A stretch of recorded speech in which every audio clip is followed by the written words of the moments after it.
दुनिया बचाने के लिए दुनिया जंग लड़ रही है। ऐसी संकट की घड़ी में हिंदुस्तान की भी केंद्र सरकार हो या राज्य सरकारें हो,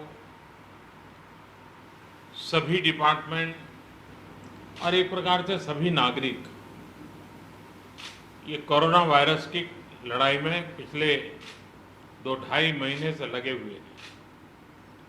ऐसे समय साइक्लोन का इतना बड़ा संकट, और वो भी सुपर साइक्लोन, बहुत ही चिंता का विषय था। बंगाल जाते जाते वो उड़ीसा को भी कितना नुकसान कर पाएगा, ये हमेशा चिंता का विषय बना रहा। लेकिन जिस प्रकार से यहाँ पर व्यवस्थाएं इंस्टीट्यूशनलाइज हुई हैं, गांव तक नागरिकों को क्या करना है ऐसे संकट के समय, इसकी भली भांति जानकारी होने के कारण यहाँ जीवन बचाने में बहुत बड़ी सफलता मिली है।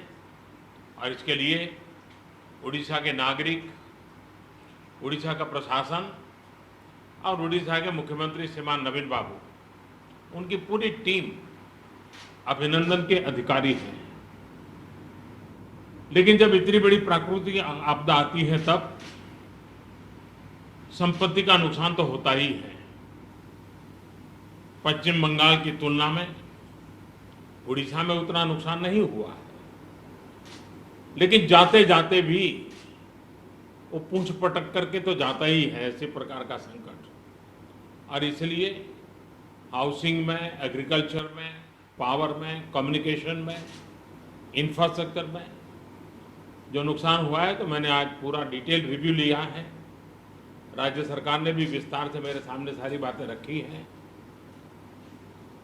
यहाँ की सरकार की व्यवस्था की तरफ से बहुत ही जल्द उसका आकलन करके रिपोर्ट भारत सरकार को मिलेगी।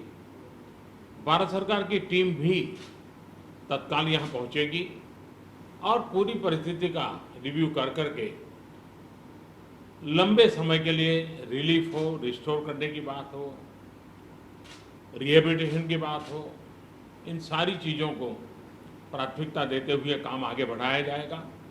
लेकिन तत्काल आवश्यकता को ध्यान में रखते हुए भारत सरकार की तरफ से 500 करोड़ रुपया एडवांस व्यवस्था के रूप में देने का हमने निर्णय किया है।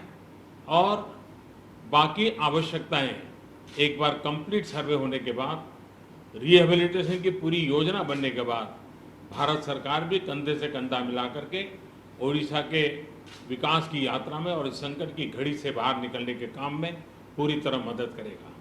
बहुत बहुत धन्यवाद।